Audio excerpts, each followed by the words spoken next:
뭐만 나오면 세론하고 실적 안 나오면 더 세론 치고 뭔가 예전의 국장으로 돌아가려고 하는 느낌들. 이건 뭐 그냥 늪이에요, 늪. 그러니까 시장에 돈이 없느냐? 아닙니다. 왜냐면은 신용도 같이 늘어나고 있고. 그러니까 의지가 없는 게 아니에요, 저희. 최근에 빠진 것도 있고 막 그러면서 기회가 될 만한 종목들이 많아요. 근데 단 일도 하고 싶지 않더라고요.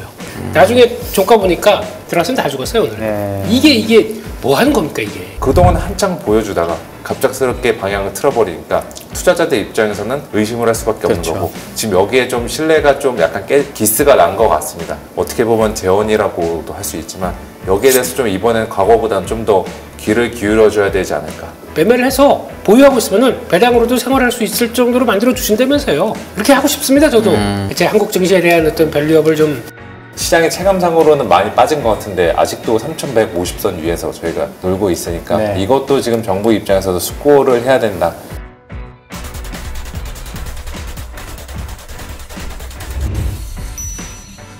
시장 총평, 체감 총평으로 한번 시작해 보려고 하는데 연구원님 먼저 여쭤볼까요? 네, 이게 거의 뭐 한 달째 3,200 내외에서 갇혀 있는 것 같은데 오늘도 물론 이제 3,200선을 내주긴 했지만 전체적으로 지수가 좀 힘이 빠진 것 같다. 그리고 뭔가 그 욕심을 잃어버린 것 같아요. 게임으로 치면은 3,200이라는 보스를 잡고서 3,300이라는 보스를 또 잡으러 가야 되는데 3,200에서 세이브 로드만 반복하는 그런 느낌인 것 같습니다. 약간 의욕이 좀 꺾였다? 네, 의욕이 조금 꺾였고 뭐 꺾인 거는 다들 뭐 많이들 이제 이야기하셨겠지만 정책적인 측면에서 조금 이제 아쉬움이 남는 이야기 뉴스들이 계속 전해지다 보니 뭔가 예전의 국장으로 돌아가려고 하는 느낌들. 뭐만 나오면 세론하고 실적 안 나오면 더 세론 치고 이런 식의 좀 흐름들이 있고 오늘도 딱 그런 그 분위기가 조성이 되지 않았나 느껴보고 있어요. 공교롭게도 그때쯤에 대통령실의 발표가 있기도 했었어서 대표님은 어떻게 진단하셨을지 오늘 시장 오전과 오후가 좀 달랐습니다. 아이템 강화해야죠. 어떻게 강화할까요? 현질. 네, 그거밖에 없습니다. 예. 주식을 더 삽니까? 이제 현질을 해야죠. 네. 답을려서 돈은 없고요. 네. 예, 그래서 어딘가 끌어와야 되는데 라고 하다 보니까 지금 이러고 있고요. 근데 보통 장 보면서 제가 짜증을 잘 안 내는데 되게 착한 사람입니다. 네, 되게 짜증 많이 내셨던 것 같은데 제 경험 제가 지금 몇 년째 뵀는데 예, 별로 그렇게 그냥 편하게 매매하려고 노력을 하는 사람입니다. 네. 네, 오늘은 와 진짜 네. 더럽더라고요. 오늘은 딱 보면서 그러니까 보통 보면은 옛날 같았으면 이제 아침에 이제 쫙 떴다가 그러면 이제 한번 좀 주춤했다가 그럼 다시 이렇게 돌아가면서 전화 딱 보니까 여기들 선물도 그렇고 선물이 오늘 좋았어요. 예. 출발이. 그렇고 이 정도면은 이 정도쯤에서 돌지 않을까 싶었었는데 거기다가 또 해외 시장 보니까 다들 난리더라고요. 일본이 오늘 좋았죠. 예, 신고가 찍고 있고 중국마저도 네. 예, 그런 변화가 나와서 우리도 뭐 오후장 좀 그러지 않을까 싶었더니 와, 딱 그 무렵에 또 그만하겠습니다. 또 여기서는 우리 이승희 앵커님이 얘기하셨던 그런 내용들이 똑 터지다 보니까 이건 뭐 그냥 늪이에요, 늪. 네. 그래서 사실 오늘 제가 딴 얘기하기 전에 지수도 3,200 얘기하셨으니까 거래 대금이 되게 지금 안 늘어나면서 박스만에 딱 갇혀 있고 그리고 사실 오늘 일본이 오른 거는 제가 뭐 굳이 뭐 편들고 이런 건 아니지만 일본은 어제 놀았단 말이에요. 그러니까 어제 논 거에 대한 약간 반발로 오른 것도 있고 대신 다른 나라 지역 중에 중국 본토는 올랐지만 또 홍콩은 또 빠졌단 말이에요. 그러니까 그런 식으로 보면 그냥 많이 올라서 빠진 거고 그리고 대신 SK하이닉스랑 삼성전자로 수급이 몰려서 하락 종목수가 늘었고 그러면 거래가 없이 이렇게 된 거니까 적정한 기간 조정의 일환이다. 이렇게 해석할 수는 없나요? 그러면 예를 들어 갖고 오신 이벤트처럼 상방이 다시 열릴 수도 있으니까 이거에 대해서는 혹시 두 분 중에 먼저 어떻게 생각하세요? 이런 생각으로 하는 너무 긍정적인가요? 어쨌든 아니요. 근데 조정이 가격 조정이 아니라 기간 조정 저도 그렇게 보고 있고 이게 뭐 빨리 탈출할 것 같지는 않아요. 하지만 일단 저희가 뭐 좀 더 길게 놓고 봤을 때 뭐 2, 3개월 혹은 그 이상을 놓고 봤을 때는 저희가 3,288포인트가 사실상의 요번 고점이었죠. 고점이었는데 그거 뚫는 거는 그렇게 뭐 어려운 일은 아닐 거다. 문제는 이제 그거 뚫은 다음에 얼마나 그 레벨에서 버틸 수 있느냐. 올라간 다음에 다음날 바로 아래로 떨군 다음에 다시 그곳 좀 못 가면은 이거는 못 올라가니 못 하잖아요. 지금 이제 거기에 대해서 다들 많은 사람들의 셈법들이 복잡한 것 같고 일본도 그냥 저희가 올랐으니까 일본 증시 좀 좋게 평가하는 게 아닌가. 일본 오늘 니케이가 2% 넘게 네. 뛰었는데 저도 내용을 찾아보니까 별건 없었죠. 네. 그냥 그 기계적으로 나오는 답변 있잖아요. 실적 기대감, 관세 협상 기대감. 저희도 얼마든지 갖다 붙일 수 있는 건데 일본 같은 경우는 그냥 지금 그냥 말씀하신 대로 그동안에 다른 국가들 한동안은 못 갔을 때 상반기 중에 맞아요. 못 간 거 이제 좀 메이크업하는 장세. 그래서 어떻게 보면은 지금 그 대장 국가들이 좀 쉬고 있는 구간에 그 못 올라간 국가들이 키 맞추게 하는 거. 한국도 업종으로 보면은 7월달, 8월달 최근 3개월까지 업종들을 보면은 그 전까지 많이 올랐던 애들 조방원전 최근에 쉬면은 다른 애들 소해주도 올라가고 이게 반복이 되는데 이게 지금 국가 단위로 진행이 되고 있지 않나 이렇게 좀 보고 있어요. 네. 대표님 혹시 어떻게 보세요? 그거를 좀 제가 너무 긍정적으로 해석할 수도 있는데 네. 그런 해석을 통해서 좀 그냥 자연스러운 에너지 축적 과정이다.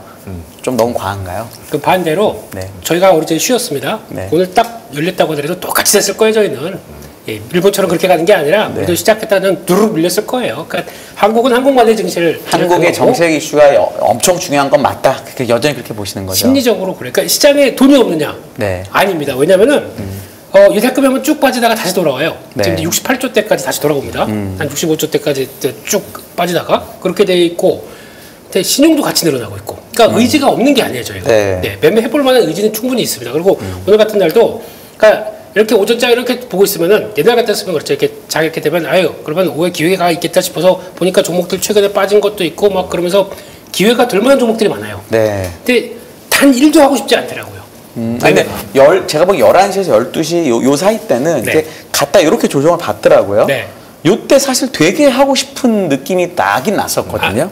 그게 이제 그 정책적인 거가 그때 들어와서 약간 그런 느낌도 있다. K 증시에 단련된 사람으로서 네. 20년 동안 한번 당하고 당했던 네. 사람으로서 당해서 이제 거의 거의 여기서 목만 이렇게 내밀고 이런 입장으로서 네. 이거 들어가면 당한다. 이 느낌이 무지 크더라고요. 게다가 또 하나의 발목을 잡는 게 뭐냐면 오늘 또 이제 미국 시장에서 이벤트가 있지 않습니까? 물가 발표가 네. 되죠. 그리고 제가 9시. 보기에는 아까 이제 좀 이따가 위원님이 말씀해 주실 텐데 CPI보다 PPI가 더 중요할 것 같습니다. 네. 이번 같은 경우는 그런 쪽으로 발목이 잡혀 있는 구간 쪽에서 시장이 당연히 힘을 못 낼 거라고 그거 다 확인하고 또 움직일 거라고 생각하는 이제 관망 심리가 무지가 강하다 보니까 그러면 이제 오늘 그래도 거래는 좀 늘었어요.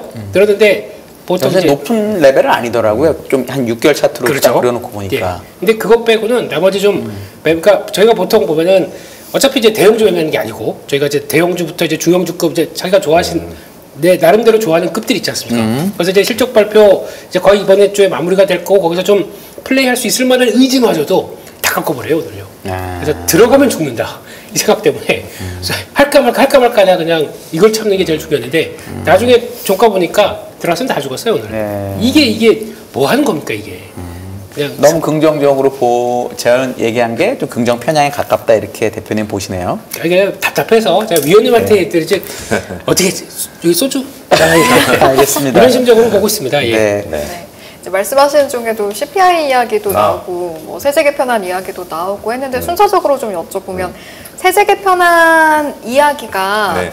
이제 뭐 일부 언론에서는 이게 기존의 10억을 유지하는 거 아니냐라는 식으로 네. 써진 것도 있지만 실제로 이야기가 나온 것 자체를 보면 일단은 당정이 협의하는 거를 지켜보겠다라는 거에 변함이 없다라는 워딩이긴 하거든요. 뭐 그렇죠. 그리고 계속 좀 네. 신중하고 뭐 약간 숙고한다라는 입장인데 그 이거 잠깐만 보시면은 네. 네, 이거 제 거.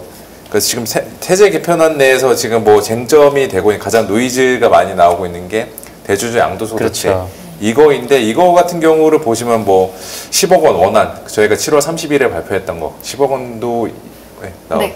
10억 원도 있을 말씀하신 거고 네. 그 다음에 50억 원 그리고 100억 원 총 보유액 기준 이러한 것들이 있는데 여기서 저희가 알 수 있는 건 이거 같아요. 예전 같으면은 이렇게 증시 약간 부러지고 중간에 한번 부러지고 투자자들이 난리 났을 때 정부는 살짝 더 귀를 닫는 느낌이었는데 이번엔 좀 귀를 열고 여러 가지 좀 이야기들을 하고 있는 것 같아요. 예. 그만큼 주식시장을 신경 쓰고 있는 것 같다라는 거고 그리고 1차적으로는 이거를 생각해 볼 수가 있죠. 개인적으로 솔직히 대주주 양도세 이게 증시에 얼마나 영향을 미칠까? 저는 그렇게 많은 영향을 미치지 못한다라고 1차적으로 생각은 해봤습니다.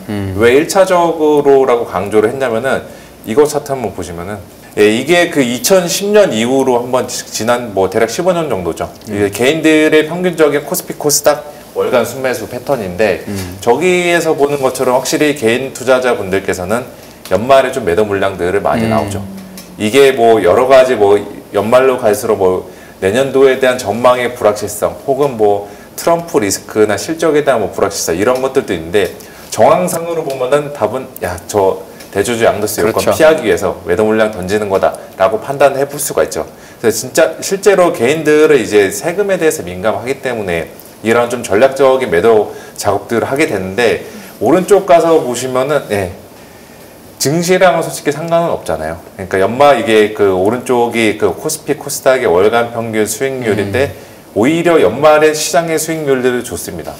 저희가 이제 이 두 개의 차트에서 알 수 있는 거는 개인들이 많이 팔아도 도합개미 운동 당시 그런 때를 제외하고는 지수에 유의미한 방향성을 미치지 못했다라는 거죠. 그럼에도 불구하고 이번에 이 대주주 양도세 개인적으로 좀 아쉽고 이거는 좀 고쳐야 된다라고 보는 게 저희가 3,200까지 오는 과정에서 걸었던 기대는 정부가 증시의 체제를 바꿔줄 거야.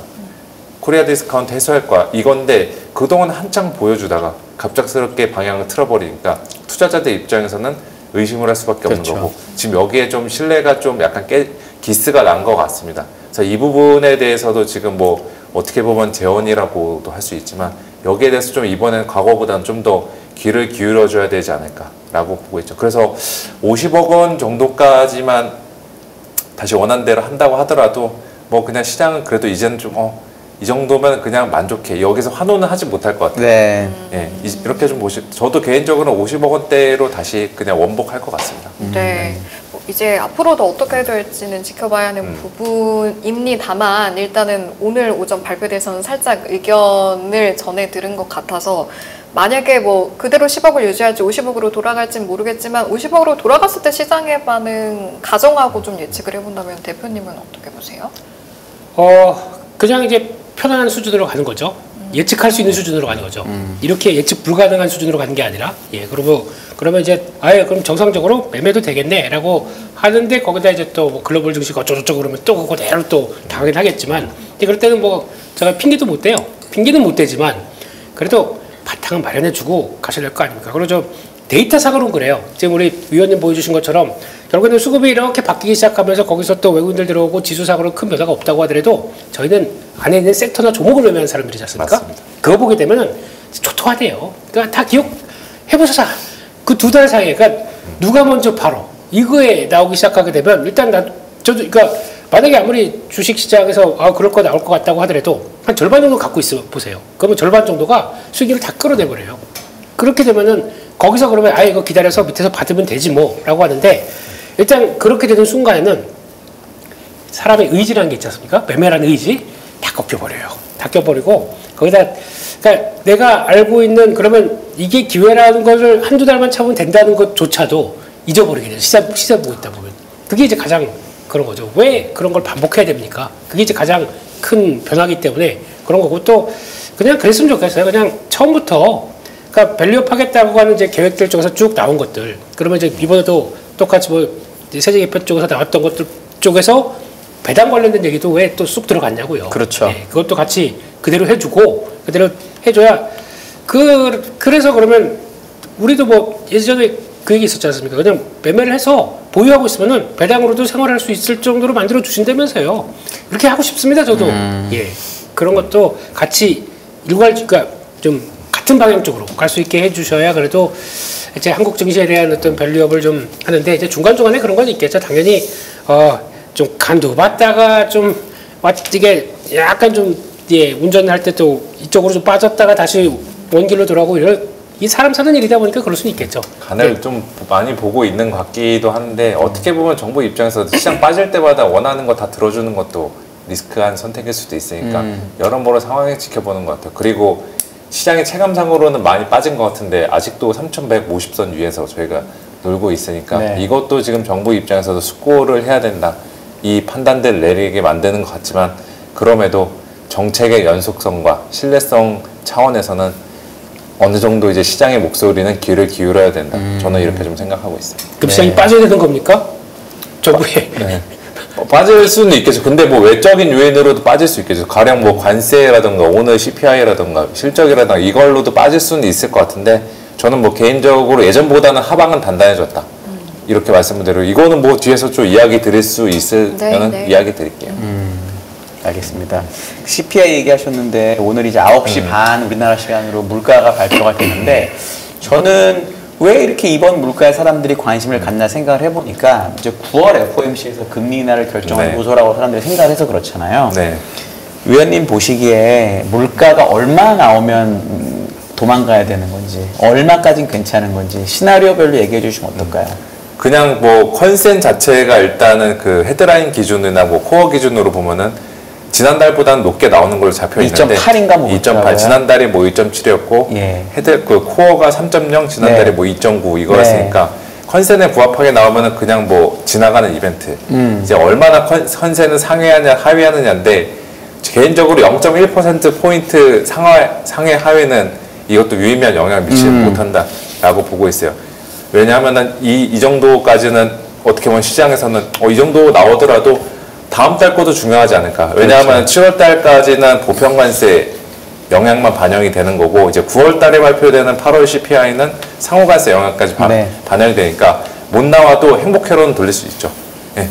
이번에 그래도 예상보다는 좀 높게 나왔지만 그래도 8월 달에 하면 좀 달라지지 않을까 이 생각하니까 0.1%포인트는 저도 큰 영향 없다. 근데 문제는 이제 0.2%포인트, 0.3 막 쇼크가 아니라 울트라 쇼크, 슈퍼 쇼크 나오면은 저도 내일 아침부터 이제 뭐 약간 도망칠 준비는 해야 될 것 같은데 지금 그것까지는 개인적으로 뭐 바라고 있지도 않고 그렇게까지는 보고 있지는 않습니다.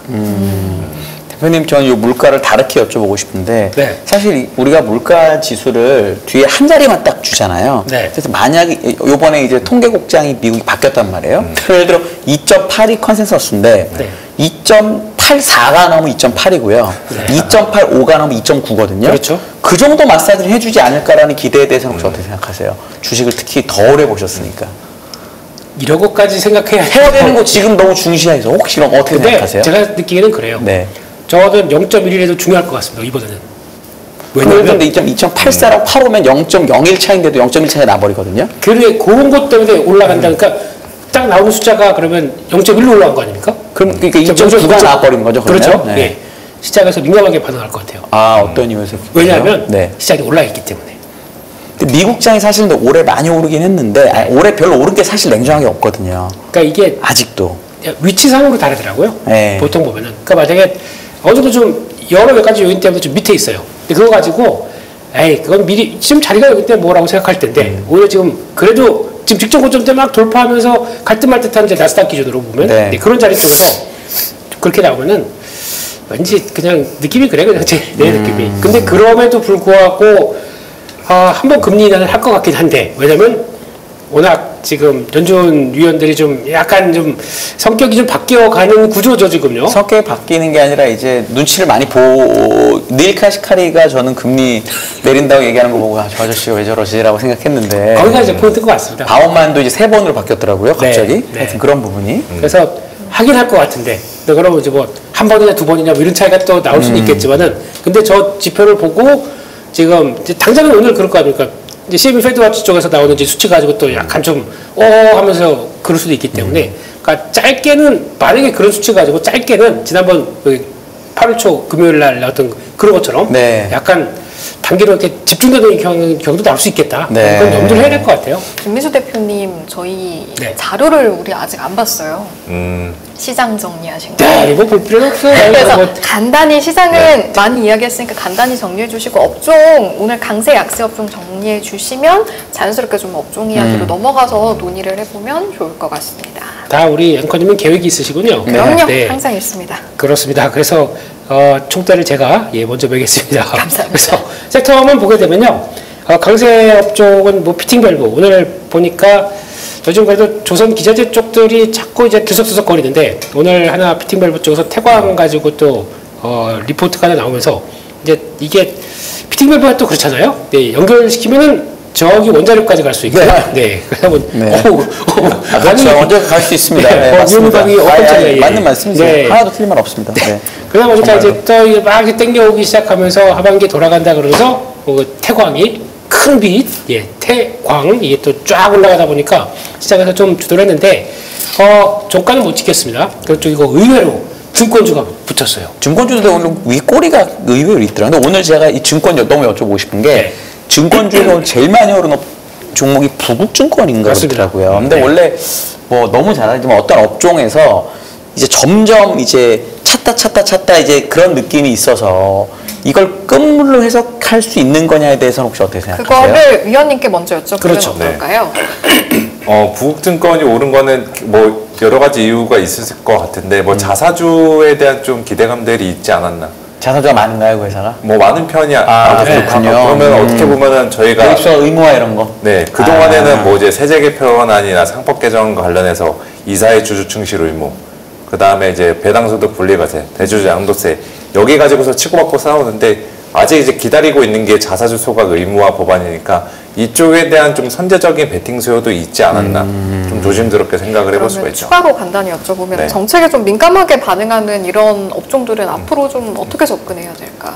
이제 실적이란 정책 기대감이 남아있는 업종들로 접근하는 게 맞고, 그동안에는 이제 그 정책주라고 하면은 뭐, 지금 조방원 내에서 지주금융, 지주은행, 증권, 이것들이 정책에 대한 수혜주, 코리아 디스카운트에서 수혜주라고 해서 그냥 기대감, 다른 거 묻지도 따지지도 않고 기대감만으로 올라가는데, 이제 그 기대감을 충족시켜주면서 실제로 숫자까지, 실적까지 받쳐주는 업종들로 좀 선별적으로 가야 될 것 같아요. 그래서 저는 아직 이제는 지주를 그렇게 선호하지 않는 것도 지주사는 어느 정도 이제 약발은 조금 다 해가지 않았나라고 보고 있고, 아직 약물 투여할 힘이 남아있는 것들이 이제 은행이랑 증권주. 그 안에서 저는 굳이 나눠주자면은 증권이 맞지 않나. 증권 같은 경우는 최근에 조정을 받아 또 약간 쉬었다 가는 것도 정책 기대감이 소멸된 영향도 있는데, 아까 서두에서 이야기 해주신 것처럼 거래대금이 감소하니까 이건 기계적으로 증권주의 수익이랑 추정에도 바로 연결이 되고 3분기 실적 생각보다 별로지 않을까, 이 불안감들을 만들어낸 것 같아요. 근데 저는 아직 우리나라 증시가 추세가 끝나지 않았고 연말까지 좀 더 길게 놓고 봤을 때 그 3분기 때는 변동성들이 있겠지만 잘 버티면 숨바뀜이 있으면서 갈 거다. 그냥 거래대금도 저는 다시 살아날 걸로 보고 있거든요. 네. 그 관점에서 보면은 증권주 저는 나쁜 접근 아니다. 지금 이 구간의 가격대에서 저는 사도 아직 수익 낼 확률은 높은 구간이다. 이렇게 좀 이야기를 드릴게요. 네. 이제 대표님 물도 한 잔 마시고 목을 좀 고르셨겠죠? 소주예요, 이거. 네. 네. 그래. 그래서 예, 다음으로 가보게 되면 한 위원님 아까 그 답변. 증권에 대한 네. 그 질문에 답 어떻게 생각하세요? 증권이요? 그러니까 모든 업종이 항상 첫 좋은 해가 가고 중간 해가 가고 이게 돌잖아요. 그렇죠. 그러면 보통 돌았으면 앞으로의 매력이 떨어지면은 그 업종은 사실은 끝난 거고, 네. 아니면 우리 한지영 의원께서 얘기한 것처럼 그럼에도 불구하고 부스팅할 수 있다고 하면 다시 새롭게 시작을 하는 거거든요. 그렇죠. 둘 중에 어느 쪽이 맞다고 보세요, 증권은? 일단 반발할 때가 됐어요, 지금요. 그러니까 뭐 정부의 어떤 얘기가 나오든 간에 기술적으로는 여기서 턴할 자리가 되긴 됐습니다. 예, 그래서 벌써 이제 한 3, 4일 전부터 이렇게 탁 턴했다가 다시 한번 내려왔다가 그러면서 이제 바닥을 만들려고 하는 자리가 됐긴 됐거든요. 여기가 되게 민감해요. 여기서 조금 좀 약발만 들어오게 되면 여기서 급등도 나옵니다. 이런 자리에선. 근데 그런 전쪽에서 일단 이제 대기 매수자가 한번 훅훅 들어가 보는 거죠. 근데 오늘 부국이나 신영증권이 가장 두 개가 강했습니다. 네. 딱 부국도 한 40%인가 자사주 갖고 있고. 그렇게 많아요? 네. 신영이 한 50% 있습니다. 그러다 보니까 그런 쪽들이 먼저 거기서 투자하기로 가장 강하게 움직였던 종목이고, 그 기간조적으로 막 한 두 달 정도, 한 달 반 이 정도로 줄줄줄 흘렀기 때문에 여기서 이제 툭툭 쳐보는 거죠.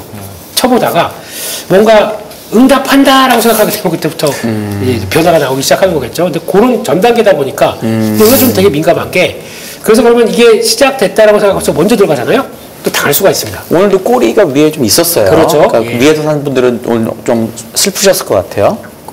오늘 대부분의 종목이 다 그래요. 그래, 얘는 오르는 게 그러니까. 네, 네. 그래서 이제 그런 거 같은 경우도 일단 다 되긴 된 것 같은데, 이제 누가 밤이 다 뜨면 들어서 누가 뚜껑을 딱 열어주기를 기다리고 있는 건데 잘못 열면 내가 열면은 손대입니다. 그러니까 거기에 지금 열리고 나서 밥 먹으면 된다. 그렇죠. 굳이 뚜껑 열려고 가지 말아요. 내가 하지는 않겠다. 예. 무슨 말씀인지 그런 알겠습니다. 쪽으로 봐야 될 것 같습니다. 네, 그 아까 업종마저 몇 가지 더 보고 가면 어떨까요? 네, 네. 그리고 오늘 남북경협 네. 쪽이 좀 강했는데, 이거는 모르겠습니다. 너무 테마라서 저건 제가 뭐 언급하기가 좀 그래요. 정치와 경제를 최고 차원으로 알아야 되는 거 아닌가요? 그리고 네. 눈치 보기의 끝판왕 네. 섹터 쪽에서 네. 뭘 설명할 수 없는 맞아요. 예? 일단 손부터 나가고 봐야 되는 주식. 네. 그렇죠. 그래갖고 우리 네. 김민수 네. 대표님 정도의 전문가만 건드리는 걸로. 다 했다니까 오늘 아무것도 안 했어요. 그냥. 웬만한. 예. 네. 못하겠더라고요. 근데 네. 보던 게 종가 고가로 가긴 가더라고요. 그래서 뭐 그렇긴 한데 거기서 나오는 것들을 보게 되면은 뭐 이제 이거는 그냥 그냥 정세에 따라서 네. 내 몸을 맡긴다라고 생각하고 보시는 게 좋을 것 같고요. 의외로 자동차가 강했습니다. 자동차 쪽도 좀 셌었고 요즘 보니까 현대글로비스가 엄청 세거든요. 네. 그거는 뭐 자기만의 길을 간다는 쪽인데 또 자세히 보게 되면 현대차 전략이 그거예요. 미국은 관세 때문에 조금 좀 주춤할 거 다른 데 가서 또 팔자. 이게 전략이다 보니까 거기서 그러면 열심히 좀 돌아가는 게 이제 운송하는 현대글로비스에 대해서 오히려 수혜가 나오는 이런 약간 느낌 이렇게 되다 보니까 좀 바뀌는 것 같은데, 근데 만약에 이거를 가지고 혹시나 이제 지배구조 쪽으로 해석한다. 그러면 현대모비스가 가야죠, 같이. 뭐 그런 쪽도 해석할 수 있기 때문에 일단 자동차는 뭐 이제 기대도 없어요, 이런 건요. 그냥 옆으로 행보하고 있기 때문에 그래도 플러스다라고 봐야 될 것 같고. 이쪽 힘들어요. 화장품. 네. 화장품, 미용기기. 네. 솔직히 뭐 이제 이번에 APR 빼고 나머지 기업들도 진짜 뭐 못 나온 건 아닙니다. 저희가 컨센이 조금 좀 높았고, 왜냐면 4, 5, 6 수출이 작년 동기 대비해서 탁 터널다 보니까 기대감이 높다 보니까 잘 나오면 이 정도는 나와야겠지 하고 다 올라간 부분들이 거기서 뭐 한 많게는 2자리 아니면 1자리 숫자 쪽으로 조금 좀 흔들려 있는데 그거 가지고 그냥 밀어버리더라고요. 그러다 보니까 높았던 기대감은 결국엔 이렇게 부메랑으로 들어오는구나. 안쪽에서 마음이 씁쓸하긴 합니다. 그런데 지금 시점에서 성수기 들어오고 있고요. 그리고 또 하나 혹시나 기대를 한다고 하게 되면 뭐 캐대언 효과도 있겠지만 단적으로 9월 말부터 이제 그분들 오시지 않습니까? 중국 분들 오시기 시작하게 되면 와서 쓰는 게 그래도 내수 쪽에서 뭐 올리브영도 가고 하면서 예전처럼 이제 쓰기 시작하게 되면 거기서 내수 쪽에서 잡힐 것도 생각하게 되면 의외로 좀 나쁘지는 않을 것 같은데라는 생각도 들다 보니까, 근데 그거를 시장이 인정해 주느냐? 일단은 던지고 보네요. 코스맥스 보세요. 와, 17% 빠졌어요. 야, 이거 코로나도 그랬어요 전날. 네. 그러니까 이틀째 그 음봉 보세요. 두 개 네. 딱 보게 되면 오늘 진짜 사고 싶. 참았습니다. 네. 참았습니다. 네. 저럴 때 아니면 언제 사나 싶긴 했는데 일단은 참았습니다. 그리고 보니까 조선 이제 방산 밀리기 시작하면서 조선 밀리고 원전 밀리고 그렇죠. 전력기기 빠지고 이렇게 하다 보니까 실적은 좋았어도 이제 저 자리에 있으면 좀 불안한데 라고 하다 보니까 좀 선제적으로 먼저 던지는 물량들이 조금 더 보인다라고 봐야 될 것 같은데, 이렇게 되면은 기회는 기회인데 이게 지금 당장 기회냐 아니면 조금 기다렸다가 기회냐, 이제 이런 걸 좀 봐야 되다 보니까 이게 더듬이 세우고 이렇게 보긴 하는데, 그렇다고 더듬이가 감지돼서 이게 여기까지 아닙니다. 더듬이가 움직이는데 손은 안 가더라고요, 아직까지는. 그런 쪽이 이쪽이었다, 그렇게 보여지고 있습니다. 위원님은 어떠세요? 화장품주 조금 더 지켜봐야 된다? 아니면 이제 슬슬 분할해서 조금씩 담아볼까? 뭐 지켜봐야 될 것 같아요. 특히나 여기는 최근에 워낙 수급들이 많이 붙었던 것이고, 한번 이렇게 이틀 연속 장대 한번 꽂으면은 자신감들이 그 종목에 대해서 많이 사라지게 됩니다. 그 자신감들을 돌리려면 대장주들을 중심으로 반등 한 번씩 세게 나오고, 중간중간에 총매급, 뭐 예를 들어 삼성전자의 파운드리 수주가 이제 그런 좀 대형 총매가 아니더라도 총매들이 조금씩 나와야 되는데 당장에 저는 그게 보이지 않는다라고 좀 보고 있죠. 수출 데이터가 이제 10일, 20일 나오잖아요. 그쵸. 우리나라는. 그 수출 데이터가 이번에 잘 나온다고 해서 사람들이 믿어줄까요? 왜냐면 이번에 화장품 실적을 보니까 네네.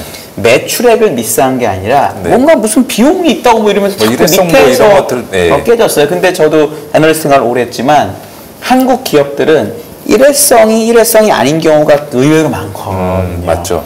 그래서 이제는 수출이 잘 됐다는 이유만으로 총매로 작용할 거냐에 대한 저는 궁금증이 있는데, 네. 그건 혹시 어떻게 보세요? 왜냐하면 수출은 매출밖에 안 나오는 거니까. 그렇죠. 근데 이제 10일까지 수출이고 이제 21일에는 20일까지 수출이 나오죠? 나오니까 네. 좀 더 많은 양의 데이터들이 누적이 돼서 나오는 거니까 20일 수출 데이터 반등 여부가 이제 이들의 진입 시점을 좌우하는 첫 번째 뭐 분기점이 되지 않을까.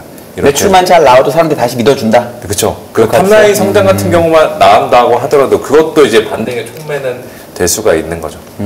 그리고 아직 뭐 전체적인 내러티브 측면에서 대표님께서도 이야기 주셨지만 캐대언 이 내러티브는 아직 남아 있고 그게 지금 뭐 K-팝이 됐건 K-뷰티가 됐건 K 쪽으로 확산이 되고 있는데 그거는 훼손이 되지 않았으니까 같이 붙여서 저희가 그 논리는 만들어 볼 수 있다 아직은 이렇게 보고 있습니다. 대표님 화장품에서 요거 제가 또 궁금한데 네. 지금 뭐 어제 발표했던 달바나 뭐나 계속 무슨 일회성 비용에 대해 얘기를 하는데 네. 이게 혹시 관세 비용을 다르게 말하는 거 아닐까라는 좀 약간 걱정도 되거든요. 그건 혹시 어떻게 보세요? 전 기승전 관세 같아요. 지금요. 모든 비용 들어가는 얘기나 조금 더 하는 얘기들 물론 뭐 무슨 뭐 직원을 더 채용했다 뭐 어쩌고 다양한 얘기가 있는데 예. 결국 관세 아니냐? 네. 그러니까 그런 쪽 만약에 그럼 이제 방어하기 위한 비용도 들어가겠죠. 그럼 쪽에서 어떻게 이제 또 재고를 먼저 쌓아놓고 먼저 선 들어가다 보니까 거기서 관련 비용도 들어올 것 같고 이러다 보니까 그게 다 비용 쪽으로 들어온다는 얘기는 일단 이제 지금부터는 핵심은 그거 같아요. 관세가 어차피 그러면 우리도 한 15%가 다 받겠는데 그러면 지금 1,000원 났던 게 1,150원으로 갑니다. 그렇죠. 미국 사람들이 그러면 1,150원을 하는 거라도 그냥 인정하고 그냥 살 것이냐. 그래서 그걸 가지고 충분히 그래서 지갑을 열어서 지금 정도까지는 유지가 되느냐. 이게 중요하겠죠. 근데 이거는 관세가 오른 거기 때문에 피해 상승과는 아무 상관이 없습니다. 이건요. 그런 쪽에서 그러면 이제 Q가 문제가 되는 거죠. 그게 그대로 유지가 되느냐가 가장 큰 관건이기 때문에 그걸 지금 시장에 들어간 좀 걱정하는 것 같아요.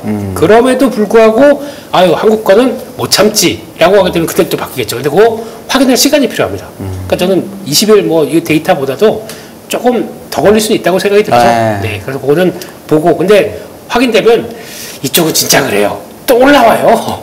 거의 뭐 또 불사신처럼 또 올라오긴 하거든요. 근데 그 시간적인 부분들이 있다 보니까 그리고 또 그럼 이제 고점 같은 경우는 근데 좀 낮아집니다. 대부분 지금 보초석이 너무 빠르다고 보시네요. 네. 딱 듣기에는 제가 보초병 정도는 괜찮아요. 보초병 정도는 있어야 그 다음에 내가 또 사겠죠. 얼마 떨어지니까 내가 추가로 사야지가 되는데 그게 아니라 가격 메리트가 세니까 공격하기에는 좀 그렇습니다 지금. 네. 보통 알겠습니다. 보초병 문득 궁금한 건데 보초병을 보낼 때 네. 전체 병력의 몇 % 정도 보내는 게 좋아요? 계좌를 공개하라는 얘기십니까? 100이면 매개 100만 원이 있으면 보초병에 보내는 적정한 비중. 진짜 궁금하네요. 10만 원일지 네. 20만 원일지. 그건 그때그때마다 다른데요. 아, 그래요? 예. 네. 그냥 한 마리가 갈 수도 있고, 네. 예. 10,000원이 갈 수도 있다. 예, 7마리가 갈 수도 있고, 네. 예. 근데 보통 그래도 한 3% 정도 가더라고요. 제 기준으로는. 비율상으로. 예, 네. 그 정도 가야 그래도 혹시나 또 막 갑자기 굴뚝했을 때 아이고 왜 아파 하더라도 그나마 위안이 되지. 그렇죠. 근데 3% 가지고 뭐가 되겠습니까? 그렇죠. 근데 그래도 중요한 거는 그래도 이게 저는 보초병이 중요한 게 아니라 그 다음 한 두 번째가 중요하더라고요. 그렇죠. 두 번째부터 두 번째 세 번째가 원군을 보낼 때 얼마의 원군을 보낼 것이냐. 그렇죠. 나를 따르라 하는 제대 단위로 보낼지 중대 그렇죠. 단위로 보낼지. 그렇죠. 사단으로 보낼 수도 네. 있고요. 그렇죠. 네. 그래서 이제 쭉 굴고 있는데 원군을 가면 안 될 것 같은데 이러고 있으면은 또 네. 이제 혼자 전사하는 거 이러고 있는데 자, 우리 한 의원님은 8월 20일에 수출 데이터 나오는 게 의외로 캐터리스트가 될 수 있다고 보지만 대표님은 그거보다는 시간이 더 걸릴 수도 있다 화장품은 네. 그렇게 보신다는 거죠. 그리고 전체적으로 이렇게 그 많이 올랐던 업주 주식들이 한번 빠질 때 요즘에 살벌하게 빠지는 것도 이것도 역시나 그냥 근본적인 거는 그 과세에 대한 좀 불확실성, 실망감들이 같이 작용하고 있지 않나. 정부 대주주 네, 과세. 그렇죠. 네. 그러니까 이제 거래 자체도 줄어들고 자신감도 줄어들고 돈이 별로 안 도는 상태에서 누가 매도 물량 던지면은 예전에면 그냥 3%를 막을 거 10%로 내려가고 네. 이 약간 악순환의 고리가 형성이 지금 되는 게 조금 우려가 됩니다. 네. 알겠습니다. 이건요, 저희 이제 화장품주 이야기하면서 실적 이야기 많이 하게 됐는데, 이제 어닝 시즌이 이번 주에 끝나기는 네네. 할 텐데, 사실은 대표적으로 화장품주 이야기하긴 했는데, 지금 매도 리포트 나오는 거 보면 작년 이맘때쯤에 비해 한 50개도 안 되던 게 100개 정도 이제 실적 발표 나오고 있다고 하거든요. 네네네네. 매도해라, 하향 네. 의견으로. 왜 이런 상황이 벌어지는 걸까? 어떤 의견? 이거는 그 예전부터 지적해왔던 애널리스트들 리포트들이 너무나도 뭐 외수 일색이다. 여기에 대한 좀 그 문제들을 해결하고자 하는 그 수요들도 있는 것 같고, 그리고 이번 거의 한 달 정도면 3,200에 갇혀있지, 저희가 YTD로 보면 30% 정도 주가가 빵 떠버렸잖아요. 대부분 주식들이 이전보다는 확실히 비싸졌으니까 이제 목표 주가를 더 올리게 한 논리를 만들어낸데 한계가 있는 분들도 있는 것 같고, 그게 이제 약간의 사실상의 이제 투자 의견 하향, 매도 의견 그렇게 이어지고 있지 않나 라고 보고 있죠. 지금의 뭐 증시에 큰 고민이 두 개 같아요. 과세에 대한 정책적인 실망감 이걸 어떻게 풀어갈 거냐. 그리고 이미 많이 오른 주가들 이거에 대한 속도 부담들을 언제쯤 온전히 덜어갈 수 있을까 그거 같고 개인적으로는 3분기까지는 저희가 좀 횡보하는 흐름들은 염두에 둬야 된다. 오히려 4분기 이후가 지수가 한 번 더 랠리 2차 상승 정고점 돌파 이거를 노려볼 수 있는 좋은 기회가 되지 않을까 이렇게 보고 있죠. 네. 대표님은 어떠세요? 쏟아지는 매도 리포트는 뭐 기대감만큼은 아니었기 때문에 아니면 그간 좀 올랐기 때문에 이제 내릴 때가 된 것 같아서 어느 쪽일까요? 저는 이렇게 나오는 게 맞다고 생각합니다. 이게 좋은 거라고 생각합니다. 근데 이게 일단 이게 좀 정확히 얘기해야 될 게 매도 리포트는 아니고요. 우리나라 매도 리포트를 쓸 수가 거의 없고 네. 그러니까 목표 주가를 내리거나 뭐 그 정도의 의미라고 요거를 봐주셔야 됩니다. 네. 그렇죠. 요거 제가 좀 정정을 하고 여쭤볼게요. 네. 그냥 그대로 투자 의견은 그대로 매수인데 네. 목표가가 빠졌다든가 그러면 네. 이제 저희가 그렇게 받아들인다는 얘기겠죠? 네, 제가 봐보니까 다 네. 이제 그리고 내용 보면은 좀 그래요. 다들 이렇게 좀 저 헤드라인은 보통 보면 3개 나오지 않습니까? 그 첫 페이지에 네. 3개 하면서 읽어보면 팔란 얘기구나 뭐 이런 식으로. 이제 매도를 쓸 수 있다면 해석을 좋은데 그렇게 하더라라는 차원에서 이해가 예. 좋은데. 다만이 많이 붙어 있으면 이제 그렇게 되죠. 저도 보고 섰을 때 올라간다라고는 아니 뭐 빠진다라고 못 쓰니까 다만 뭐 이럴 수 있으니까 네. 변동성 확대에 주의하자. 이건 사실상 이번 주 재미없을 겁니다. 저도 이렇게 좀 표현을 하고 있습니다. 네. 위원님 리포트에는 이제 다만만 동그라미 칠 거예요. 다만 리포트. 네. 알겠습니다. 네, 근데 이게 언제부터 이렇게 됐냐고 쭉 보니까 저희 공매도 시행되기 부터 그 다음부터 이제 조금 의견이 다양해지기 시작해요. 네. 그래서 그런 거는 오히려 롱숏이 같이 존재한다 뭐 나쁘지 않은 것 같습니다. 그래서 좋긴 좋은데 근데 이거를 매도 리포트라고 해서 이제 보통 보면은 거기 그 다만 이게 조건들이 달리는데 거기서 그러면 어떻게 변하면은 이 회사가 다시 좋아진다는 내용들이 달릴 겁니다. 네네. 그게 되게 중요할 것 같아요. 그렇게 되면 그것도 하나의 변화 요인들이 될 수가 있기 때문에 그것도 한번 체크해보고 그래서 무조건 내 종목에 대해서 부정적으로 썼어 이렇게 생각하실 게 아니라 그거에서 영향을 받는다고 하더라도 그러면 그러면 그 의견처럼 그대로 주가가 똑같이 가나요? 하루 이틀 정도 영향을 받아요. 근데 그렇지 않고 또 다시 가는 경우가 많습니다. 그것도 또 있었기 때문에 그런 쪽에 영향을 받을 줄만한 그러니까 이 사람이 그것 때문에 썼다라고 하게 되면 그게 반대로 간다 그러면 이건 호재 아닙니까? 그런 식도 한번 생각을 해보시면서 다양한 의견이 나오는 건 좋다고 생각합니다. 네. 알겠습니다. 이제 반도체 얘기 오늘 좀 해야 되는데 일단 우리 한지영 의원께서 삼성전자랑 SK하이닉스에 대해서 갖고 오셨는데 네. 사실 AI 관련된 게 미국에서 엄청나게 세요. 오늘 키워크도 많이 오르고 그렇죠. 둘 다 사면 안 되냐고 저는 자꾸 생각을 하는데 요즘은 약간 수급이 이제 왔다 갔다 하는 그런 경향이 있어서 위원님은 이걸 어떻게 봐야 된다고 보세요? 저 같은 경우도 6월 달까지는 놓고 봐도 삼성전자는 저는 그렇게 선호하지 않았는데 7월 달부터는 어느 정도 이제 저희가 비우고 머스크 형이 가기에는 많이 도와주셨죠. 예, 어려운 주식이 됐죠. 비우고 가기에는 조금 이제 그 욕심이 날 만한 주식이 됐죠. 그래서 이거 차트 잠깐 보시면은 네, 왼쪽 그림이 이제 월간 수익률 기준으로 삼성전자, SK하이닉스인데 7월 달에 삼성전자가 한 20% 가까이 주가가 이제 급등을 했고 이거는 뭐 머스크의 촉매도 있었지만 상반기 내내 SK하이닉스한테 밀렸던 그것들 만회하려는 움직임들인 것 같습니다. 더군다나 이제 주가 자체도 더 나빠질 게 없다라는 인식과 오른쪽 그림에서 보시는 것처럼 수급적인 측면에서도 SK하이닉스는 더 외국인들이 채우려고 하고 있지는 않는 것 같고 이제 삼성전자 같은 경우는 외국인들이 더 채워가는 이러한 좀 내러티브 수급적인 그 도움도 있어서 전자 같은 경우는 삼성전자 같은 경우는 지금부터는 그냥 중립 정도로도 우리가 비중은 가지고 가야 된다. 그렇다고 네. SK하이닉스를 오버웨이트 뭐 이만큼 해놨던 거, 막 100 해놨던 거 70, 80 줄이는 건 괜찮지만 얘네를 뭐 예전에 삼성전자 취급하는 것처럼 SK하이닉스 끝났다. 이런 식의 비중 축소는 저는 추천드리고 싶지 않고 네. 그냥 정리를 하자면은 예전에 반도체 투자를 할 때 저는 이제 뭐 제 개인적인 의견 이야기할 때 반도체 내에서도 SK하이닉스만 보자 이거였는데 이제는 그냥 반도체 전체를 보자 이 시각으로 바뀌었습니다. 대표님 그 이슈 하시기 전에 요 의견 얘기해 주시고 이슈로 넘어가면 좋을 것 같은데 SK하이닉스하고 삼성전자 중에 SK하이닉스를 좋아하시는 건 제가 너무나 잘 알고 있는데 두 개가 같이 갈 힘은 도저히 없나요 지금? 87번째 질문이네요. 삼성전자 사야 돼요. 870번 하겠습니다. 아니, 네. 그러니까 그래서 힘이. 궁금해요. 네. 제가 끝까지 여쭤보려고 합니다. 왜냐면 분위기가 바뀐 것도 아닌가 싶기도 해서. 그때 이제 자리마다 살짝 바뀌는데요. 네. 오늘은 앵커님 계시기 때문에 아니, 좀- 뭐저 네. 없어도 저 없다고 생각하시고. 하이닉스를 네. 내가 이렇게 가지고 있는데 지금까지는 전자를 절대 못 사는 주식이라고 생각했던 사람이라도 네. 내가 반도체를 늘리고 싶은데 하이닉스가 너무 많은 사람이 전자를 사도 되겠냐 이렇게 여쭤볼게요 그러면. 뭐 그거는 뭐 그 얘기나 그 얘기는 비슷하긴 한 것 같은데 이제 어쨌든, 중요한 네. 거는 지금 시점에서 만약에 삼성전자가 그러니까 지금 딱 정확하게 보게 되면 삼성전자가 뭘 할 것이다라는 얘기가 되게 많아요. 그렇죠. 그러니까 맞아. 뭐 좀 그러다 보니까 파운드리에서 뭘 보여주다 보니까 어우 진짜 하네라고 하다 보니까 조금씩 이제 저 인류의 숙제가 인류의 꿈이 하나씩 이제 다가오는 모습입니다. 그래서 툭툭 떨어지는 모습들이에요. 연결된다고 하다 보니까 이제 저희가 더 앞서 성금성금 가죠. 솔직히 아직 나온 얘기는 없어요. 그러니까 그 정도라고 하다 보면은 이제 그러면 저희가 그럼 이제 뭔가 바뀔 거야라고 하다 보니까 그런 쪽인데 이제 지금 확실히 주도하는 쪽이 있는데 그러니까 지금 전혀 아닌 쪽에서 뭔가 성과가 나올 것 같으니까 이제 이거 말고 이쪽을 보는 거죠. 그런 쪽으로 봤을 때 저는 차라리 그냥 그거 삼성전자 확실하게 우리 HBM 이제 갑니다.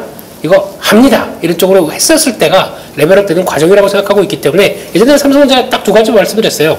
HBM 그리고 파운드리 성과 나오게 되면 삼성전자 턴합니다. 이 얘기를 말씀드렸었는데 이제 파운드리가 지금 보여주다 보니까 여기까지 온 거예요. 그래서 그렇게 보게 되면 일단 지금 삼성전자 없고 하이닉스만 있다. 근데 대응이 안 될 것 같다 그러시면 줄이고 이거 사세요. 삼성전자랑 같이 7대 3이건 어차피 오 줄이고 사라는 얘기 처음 듣는 것 같은데요. 그게 내 마음이 편하게 되면 그게 하시는 게 좋겠고 근데 차라리 그냥 삼성전자는 삼성전자고 나는 그냥 하이닉스 지금까지 해서 뭐 끌고 갔다 그러면은 차라리 삼성전자가 갈 때 하이닉스 소외될 거 아닙니까? 그쵸. 그럼 그때 어차피 제가 보기에는 하이닉스 그래도 바닥은 좀 경고할 거로 생각하고 있거든요. 그럼 그럴 때 기회가 되면 이걸 사서 늘려서 또 키 맞추게 되면 또 정리하고 이렇게 해서 그거를 반대적으로 이용하는 것도 괜찮고 근데 이거는 투자 성향에 따라 달랐기 때문에 지금까지는 여기까지 왔는데 그래도 나는 삼성전자를 해보겠다 그러면은 말리지 않겠습니다. 말리지 않는다. 그러니까, 하게 되면 7대 3이라도 해보시는 게 더 좋지 않을까 생각하는데 그래도 이번 사이클은 하이닉스가 ST하이닉스의 사이클이 더 맞다. 네, 그렇게 생각을 하고 알겠습니다. 있습니다. 예. 네. 이제 갖고 오신 이 HBM 이슈 해주시죠. 반도체 연결돼서 해드리는 게 좋을 것 같아서. 예. 왜냐면 어제 사실 마이크론이 가이던스를 올리면서 네. 자기들이 HBM에 내년 것까지 팔았고 뭐 이런 얘기 좀 해줬거든요. 네. 그런 부분이 오늘 반영될 줄 알았는데 안 돼서 너무 슬프긴 하지만 얘기 좀 해주시죠. 장 초반에 되게 특이한 게 네. 둘 다 올랐습니다. 삼성전자, 하이닉스가 다. 그렇다는 얘기는 마이크론이 쏘아 올린 공이 메모리 파악에 대해서 다 얘기를 하다 보니까 그러면 저 막내가 저럴 정도면 우리는 어떻게 되겠어? 하면서 둘 다 올랐었어요. 그래서 결국에는 이제 줄줄줄 뭐 시장 따라서 빠졌긴 했는데 요 내용들은 그냥 그 일반적인 얘기라고 보시면 될 것 같습니다. 뭐 세미 애널리시스라고 하는데 모르겠어요. 이런 회사가 있어요? 네. 이미 있을 수 있겠죠. 네. 거기서 그냥 얘기했던 것들 좀 보는데 그냥 여기는 좀 약간 편견이 좀 있는 것 같아요. 제가 보기에는. 근데 여기서 뭐 나온 얘기들 어떻게 만들어지느냐 이렇게 쭉 나오는데 쭉 보다 보시게 되면은 삼성전자는 수율 저하 심각 뭐 이런 거는 뭐 팩트긴 팩트인데 보면 기분이 나쁜 것들 네, 그런 쪽이 아직까지 나오는 것 같고요. 그러니까 이게 미국에서 발간되는 그 관련된 리포트들이 이렇게 나왔다는 것만 생각하시면 될 것 같습니다. 그런 쪽으로 봤을 때 이런 거 이제 보실 것 같고 이런 게 중요할 것 같아요. 어차피 이 HBM 쪽에서 최대 수요는 이제 수혜가 아니고 수요자입니다. 네. 엔비디아가 될 수밖에 없다는 것들 나오는데 그 다음에 에이직 쪽끼리 나오다 보니까 거기도 같이 늘어난다는 쪽들이 나오게 되면 그러다 보니까 이번에 그 NIT에서 하이닉스가 그 앞으로 2030년까지 뭐 30%씩 성장한다. 라는 쪽에 대한 논리는 맞을 수가 있죠. 그러니까 지금 저희가 아직까지 계산을 못하는 게 이쪽입니다. 이게 얼마나 커질지 그들이 얼만큼 자체 칩을 통해서 확장을 해 나갈지는 아직 모르지 않습니까? 이것까지 만약에 혹시나 최대로 생각하게 되면 그것도 맞을 수 있다라고 보다 보니까 그렇게 나올 수는 있겠는데 요건 이제 앞으로 고민을 해봐야 될 것 같아요. 중국이 HBM 퀄테스트 들어갔습니다. CXMT가. 그래서 화웨이가 같이 개발한 게 CXMT가 이제 들어간다라고 하게 되면 요게 왜 중요하냐면 중국 수혜는 이제 그러면 CXMT가 합니다. 이제 이렇게 퀄테스트 들어가서 성과 나오게 되면 보통 중국도 빨리빨리 이게 강하거든요. 요즘 보니까 또 중국의 공대생들이 무지 많네요. 와, 인구도 많은데 우리는 의대, 중국은 공대. 네, 그러다 보니까 폭발하고 있더라고요. 그래서 되게 속도가 빨리 나는데 그래서 아마 제가 보기에는 내년 이맘쯤에는 이제 수요를 채워가기 시작하게 되면 요것도 어떻게 보면 HBM의 그 중국 쪽에는 자기가 채워가게 되면 약간 공급에 대한 얘기가 노이즈가 나올 수 있는 또 하나의 단서이기 때문에 중국의 속도 나오는 거는 좀 보셔야겠다라고 봐야 될 것 같고요. 게다가 또 삼성전자는 HBM 도입 적극 홍보하는 실적 성공률 낮음. 근데 그 감안하세요. 그냥 여기에 나오는 것들. 근데 더 중요한 건 이거 같아요. 보니까 앞으로 이제 엔비디아가 과거에 A100을 쓰던 시절보다 루빈이라고 하면 이제 내년부터 이제 본격적으로 들어올 텐데 들어오기 시작하면서 용량 보시게 되면 80기가에서 1024기가입니다.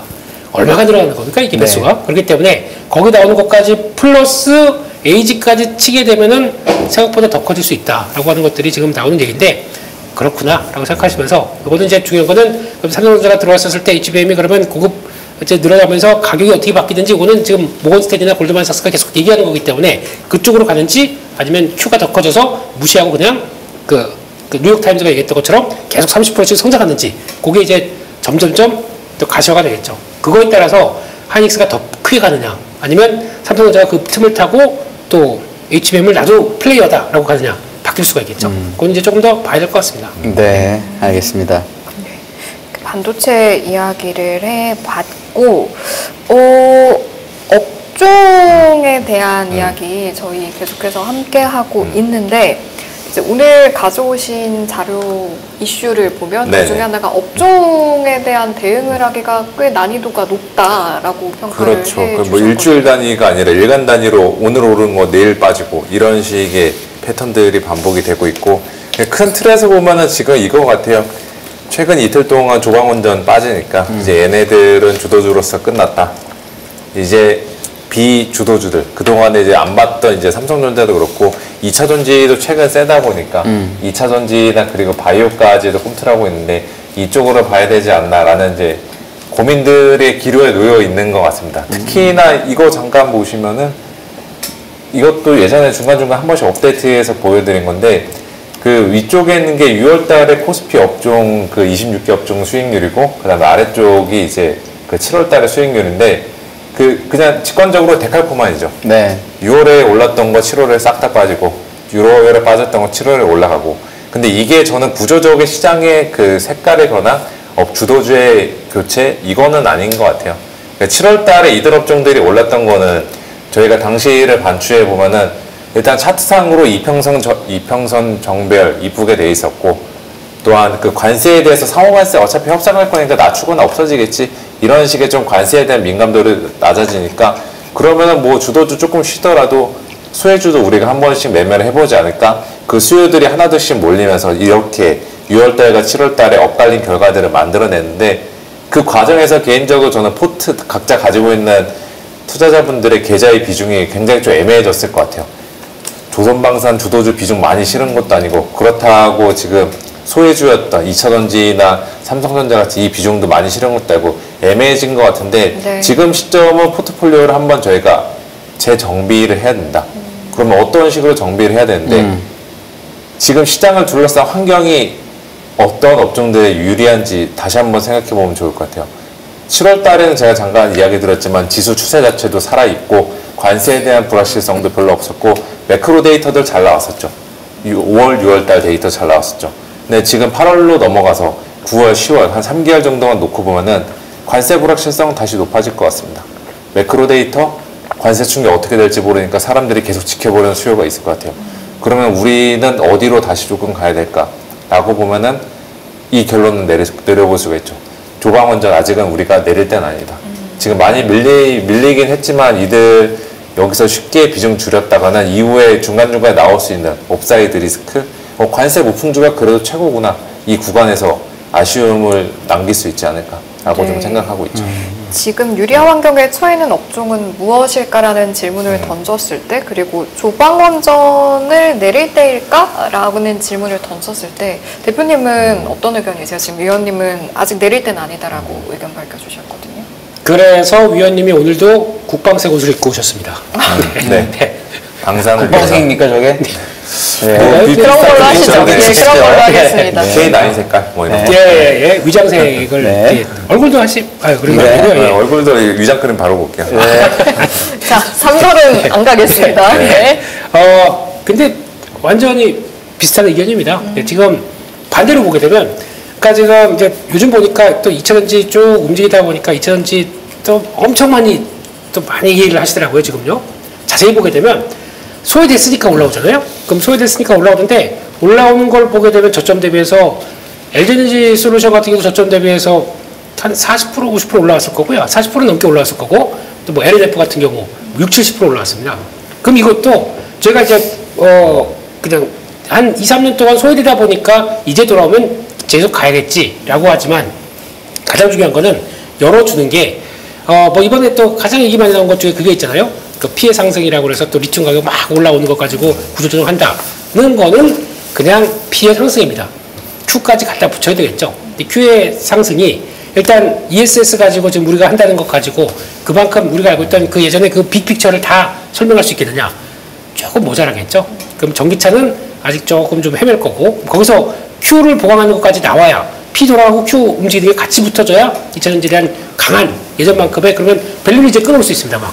근데 그게 아닌 상황이라고 하게 되면 일단 여기도 마찬가지로 한두 달 또 쭉 올랐다 그러면 그럴 거예요. 분명히. 또 저것도 좀 올랐네. 그러면은 그 사이에 또 한두 달 사이에 또 보게 되면 그 사이에 좀 빠졌던 섹터들 있고 거기다 조정받았고 또 약간 수급이 바뀐 섹터 있게 되면 그게 또 자리 잡기 시작하겠죠. 근데 그 가장 큰 핵심은 또 약간 좀 어렵고 힘들 때마다 찾아오는 또 하나의 버팀목들이었기 때문에 그게 계속 또 시장에서는 여전히 가격 메리트 나온다. 봐야 될 섹터라고 생각합니다. 네. 네. 알겠습니다. 다음에 이제 엔터 얘기를 좀 해야 되는데 저는 개인적으로 엔터라는 업종은 엔터가 매출이 많이 나도 그 매출을 일으키는 이 소위 말하는 연예인들에게 돈을 또 그만큼 많이 줘야 되니까 규모의 경제가 없다라고 느꼈는데 요즘에는 굿즈라는 걸 팔면서 규모의 경제가 생긴 것 같긴 하거든요. 그런 차원에서 과거보다 밸류에이션이 올라가는 걸 정당화하는 것도 같은데 위원님은 엔터가 지금 뭐 분위기 너무 좋은 거 맞으니까 그렇죠, 네. 어떻게 보는 게 어떤 방향으로 봐야 될까요? 뭐 근데 굿즈와 관련해서 이제 그쪽에서 숫자를 만들어내는 거는 뭐 하루 이틀 일이 아니고 예전부터 진행이 되었던 일이고 거기에 이제 그 K라는 것들의 새로운 내러티브를 붙으면서 좀 전 세계적으로 확산이 됐다. 그 엔터도 이것도 같이 보시면 좋을 것 같아요. 엔터 4분기 실적, 3분기 이후 실적 저는 괜찮을 것 같습니다. 환율 관점에서. 일단 엔터 굿즈 사는 사람들이 원화로 결제하기보다는 달러화나 외화 통화로 결제하게 되잖아요. 근데 저는 지금 환율 같은 관점에서 봤을 때 제가 뭐 산업 애널리스트였으면 엔터에 대해서 이것저것 디테일하게 말씀드릴 수 있을 텐데 탑다운 애널리스트 관점에서 보면은 4분기 때 환율이 더 좋을 것 같아요. 그러니까 원화 약세, 달러화 강세, 원달러 환율 상승 이러면은 엔터 입장에서도 굿즈 판매 수익들도 혹은 그 구독 서비스 관련해서 수익들도 이전보다는 지금 2분기, 3분기 이때보다는 숫자가 높게 잡힐 수 있다. 그러면 엔터주 같은 경우도 4분기에는 수출주라는 입장, 원화 약세 수혜주, 환율 상승 수혜주 이 관점으로 봐도 저는 좋을 거다라고 보고 있습니다. 네. 대표님은 밸류에이션 관련해서 뭐 갖고 오신 데 있다고 하셔가지고 근데 이게 네. 위원님도 그래도 좀 연배가 좀 들었기 때문에 굿즈에 대해서 네. 예, 저희가 앵커님 같은 경우는 만약에 굿즈를 사기 위해서 네. 2시간 돌아다닌다. 내가 원하는 걸 사기 위해서 돌아다닌다. 하시겠습니까? 좋아하는 아이돌이라면 트와이스 정도면 할 수 있을 것 같습니다. 트와이스면 저희 세대. 잠깐만요. 이거 네. 또 잠시만요. 어린 분을 다른 분을 생각해 볼게요. 네. 그냥 다 고연배라고 그냥 네. 보고. 예. 그러니까 이 굿즈에 대해서 저희가 그러니까 좀 개념 차이가 좀 다르더라고요. 이번에 보다 보니까 국중박이라고 혹시 아십니까? 모르겠습니다. 국립중앙박물관이 엄청난데. 사람 많이 해요. 네. 저 거기 줄 서 있는 거 처음 봤어요. 입장을 그래서- 빨리 많이 올려야 돼. 우리나라 너무 쌉니다. 다른 나라 무료입니다. 박물관에 비해서. 아까 무료인가요? 네, 무료입니다. 그래서 카페랑 굿즈도 대형박물관도 아닌데 만들었어요. 우리나라는 네? 왜 만드셨다고요? 스타벅스랑 굿즈도 만들었어요. 그렇죠. 네. 근데 외국인들이 너무 설문조사를 했었는데 국립중앙박물관 왜 요금도 안 받는데 이렇게 볼거리가 많은 거죠. 그래서 그렇죠. 국립중앙박물관을 다시 방문하기 위해서 한국으로 올 의향이 있다. 라는 쪽도 만만치 않은 비율입니다. 네. 거기서 가장 불편한 게 뭐냐면요. 지금 편의시설이 좀 부족하다는 먹을 데가 거. 없죠. 예. 그게 첫 번째. 주차. 두 번째가 뭐냐면 굿즈가 부족하다. 아, 굿즈가 이 얘기를 하는 부족하구나. 거. 네, 그래서 아니 그럼 돈 되는 거 빨리 팔아야지 이 생각밖에 안 맞습니다. 듭니다. 그만큼 그들의 인식은 좀 다른 것 같아요. 그런 쪽에서 이번에 보게 되면은 SM이 매출에서 굿즈를 얼마 파는지 아세요? 2분기에? 이렇게 물어보신 거 보니까 엄청 많은 것 같아요. 잘 모르겠지만. 650억. 굿즈가 되게 하여튼 이 규모의 경제가 있는 거라고 저희 담당 애널리스트 그 얘기 하더라고요. 이게 네. 바뀐 부분이라고. 공연이 커지면서 그 앞에 부스 차려놓고 네. 거기서 판매되는 것까지 다 합치게 되면 650억을 팔았어요. 2분기에. 그러다 보니까 실적의 업사이드가 확 올라가는 거죠. 그래서 이것 봐라 그래서 분위기가 바뀌는 건데 이게 또 좀 오랜 팬들 아까 우리 소와이스 소처럼 일하는 우리 트와이스 누님들 파이팅! 이제 다 계란 한 판이 다 넘어갔어요 나이들이 거의 다 그러다 보니까 이롱 팬덤한 사람들은 그냥 아예 가서 그냥 당연히 사는 걸로 이번 공연은 사는 걸로 이렇게 되다 보니까 훨씬 더 이쪽에 매출이 큰 거죠. 그렇게 나오게 되면 이것도 무시 못하겠다 안쪽에서 일단 보시게 되면은 일단 지금 시가 초액 기준으로 쭉 봤었을 때 제가 지금 PR이 비싸다 안 비싸다는 걸 보신 것보다 제가 눈여겨봐야 될 거는 지금은 비싼데 얼마큼 빨리 떨어지느냐 그게 중요할 것 같거든요. 그러면 반대로 실적이 가파르게 올라간다는 얘기겠죠. 그렇죠. 네, 그런 쪽으로 봤을 때는 지금 하이브가 속도가 좀 빠른 것 같아요. 그러니까 지금 뭐 올해 60배에서 30배까지 떨어진다.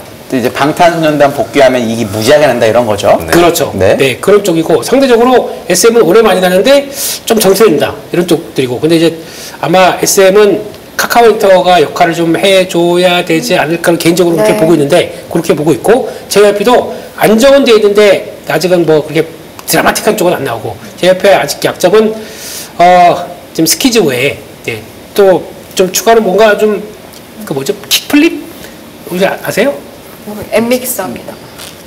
모르겠습니다. 모르겠습니다. 저에게는 묻지 죄송합니다. 말아주십시오. 예. 올해 1분기에 또 보이그룹 데뷔한 애들이 킥플립이라고 제가 있거든요. 여자 아이돌 그룹 전문이라서 죄송합니다. 네, 이제 보이그룹 안 이러면 안 되는데, 근데 상대적으로 지금보다 조금 더 속도 나갈 때 YG 같습니다. 보면은 네 그런 쪽인 것 같고 그리고 또 잘 보시게 되면 뭐 디오유, 노모스 이런 약간 이거는 이제 노모스는 아직 실적 데이터 안 나왔는데 이런 쪽들이 의외로 디지털 IP를 활용해서 하는 회사들이 조금 더 실적에 대한 모습들이 좀 가파르게 나오다 보니까 앞으로에 대한 전망치가 조금 더 확실하게 보이는 거죠. 그런 것들도 저희가 이제 단순하게 지금은 가수 인기가 있다는 거 가지고만 뭐 공연하고 이렇게 됐는데 그걸 가지고 활용을 하면서 이런 변화가 나온다. 특히 이제 한한령 회사가 되기 시작하게 되면 그다음부터 또 플러스 알파가 열리다 보니까 이런 걸 또 얼마나 활용하느냐가 되게 중요할 것 같거든요. 그것도 한번 보시면서 새로운 쪽에 또 팬덤을 이용하는 이제 서비스들이 많이 나오는 것들 이것도 좀 잘 봐야겠다 그렇게 생각을 하고 있습니다.